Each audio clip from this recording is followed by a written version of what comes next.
What's up guys, this is Lesky, and in this video I'm going to be showing you guys my updated and current controller and game settings for FIFA 23. My first video for FIFA 23 on my YouTube channel was a FIFA settings video, but I haven't done an updated version, so I feel like it's a good time to do that. And I've had a lot of y'all in my comments ask about certain FIFA settings, and especially about my camera settings that I'm using in FIFA. So I'll go over all of that, and I hope this video will help you configure your settings to your liking and maybe even improve your gameplay. So let's get started. First, in order to get to the settings, we're gonna click this little gear icon right here on the home screen of FIFA.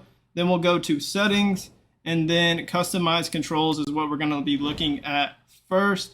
And the competitive master switch will always be on for online games. It says always enabled in online competitive game modes.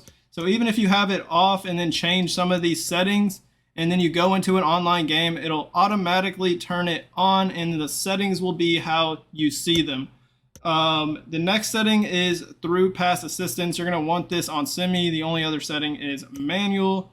FIFA trainer, I have that off, but you can have it on if you like. Time finishing, I have it on. It will improve the accuracy and power of your shots if you can green time them. If you don't do any time finishing, there's no point of having it on. You might as well have it off because sometimes it can screw you over if you're like pressing B a few times to like take a shot and then you trigger the time finish. You could possibly red time it and then your guy will shank the shot and it'll just be a bad shot. So that's up to you. Next player switch indicator, I have it off. This will have like a little icon over the player that you're gonna switch to. It just kind of distracts me and I don't like it, so I have that off. Pass block assistance on. You're gonna want this on. It'll help you with automatic interceptions that your guy will make. Sometimes it might give you like a bad interception, which can be annoying, but I do overall think it is better than having it off. Auto switching, I'm a fan of just having it on manual completely where it doesn't switch for me at all. I know some people might have it on like only on loose balls or only on air balls, and then I think the other one is only on air balls and loose balls, but I just want to switch every single time. I don't want the game switching for me, so that's why I have it on manual. Auto switch and move assistance is on low, but I don't think it matters if you have auto switching on manual anyways. So if you are going to rock one of these settings, I would suggest putting it on low. Clearance assistance, you're going to want this on directional. This is actually new this year, I believe. It used to just always be classic, but directional. Clearance direction takes into consideration your directional input, but power is still fully assisted, and the earliest possible contact point will be picked. Player lock can actually be pretty useful once you master it. You can throw off your opponent. You can switch to a player on your team and then you can call for it from the player you just switched from, and you can like hit a through ball over the top or like move a player in a certain spot and then call for it, and it can actually be pretty good. So I have that on. Icon switching, I don't really get the point of it. I don't see how it's useful, so I have that off. Right stick switching, classic. I think in my original settings video I had it on adaptive, which is a new setting this year, but I think it was like laggy. It would like make your game skip when you switch sometimes. So I don't use it. They might have fixed it. I'm not too sure on that. Let me know in the comments if they have fixed it or if it's still kind of broken and lags your game. But it could be pretty good if it actually works. But I've just been using classic. Right stick switching reference, I have it on player relative over ball relative. That's kind of up to you. It's just preference there. Ground pass assistance, you're going to want it on assisted. Shot assistance, assisted. Cross assistance, I really like having it on semi. A lot of y'all might have it on assisted, but semi will give you a lot more control of where your cross will go, and you might have a lot more success like picking a player out in the box that you want it to go to. So give it a try if you haven't tried semi cross assistance. I think you'll actually grow to like it a lot.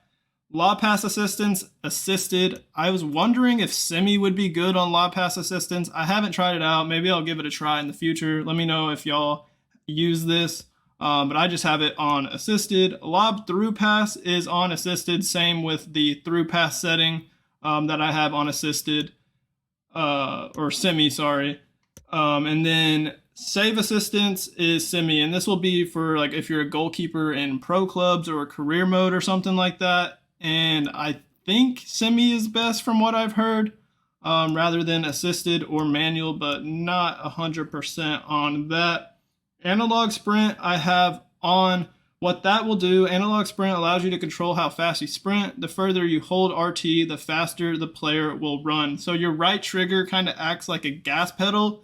And for me, it seems like I have a little bit more control of like my guy's pace, and I won't like take huge touches. Like sometimes when you're dribbling in the midfield and then when you have the setting off and then you press RT, your guy will instantly go into a full sprint and then maybe take like a heavy touch and then the other team will steal it. This allows you to kind of control your pace a little bit better in like tight spaces. So I like analog sprint on. Pass receiver lock, I think this is the last setting.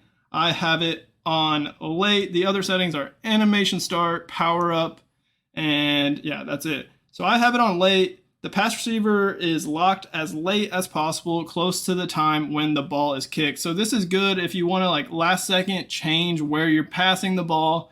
Say you are trying to pass it to your striker and split two like midfielders or two defenders, but then you realize that pass is going to get intercepted and blocked. So you last second want to switch it to like a winger or to another midfielder or something like that. It can be pretty useful for those type of situations. And I feel it's called pass receiver lock, but I wonder if it also works for shots. But yeah, I think late is definitely the best setting for pass receiver lock. The next thing that we're going to look at is the game settings, and this is where I'll show you guys the camera settings and then also like the player HUD. So I don't think there's anything to show under match that is relevant. Camera, I always use the co-op camera, and I think this is just best for seeing like as much of the field as possible. And then for the custom settings of the co-op camera, I have it on camera height 5. I think they're both defaulted to 10, but I lower it down a little bit to 5 so I can be a little bit more field level rather than kind of bird's eye view. That's up to you guys. You can tweak the height and zoom. And then the zoom, I just have it on 0, so it's zoomed out as far as possible. But if you want a little bit more zoom, you can keep it on 10 or maybe go all the way to 20 or 15 or something like that. You can definitely mess with the camera height and zoom. You don't have to do exactly what I have. It's really just what you prefer. And then I think power shot zoom is another setting that's new because of the power shots that they have now. And it'll zoom in your camera while you activate a power shot, and I just don't like that at all, so I have that off. The last thing that we're going to look at is the visual, and this is where we're going to be looking at the HUD, and I have it on player name and indicator. So the indicator, I believe, is like those bars that are on the bottom left and bottom right of your screen that'll show like the power bar and then your name and then like your jersey number. So that'll have that, but then it'll also have the name of the player you are using right above their head. So say you have Messi, right when he gets to the ball, Messi will be right above his head. So it's just good to know what player you are using, and then it'll also do it for the other team, like what player they are using, rather than showing like their gamer tag or username, which isn't very important in my opinion. And then you're gonna have player indicator on player name. Anything else, I have time and score to display on. Yeah, that's obviously pretty important. Radar 2D. I know some people have it on 3D, but I just prefer 2D.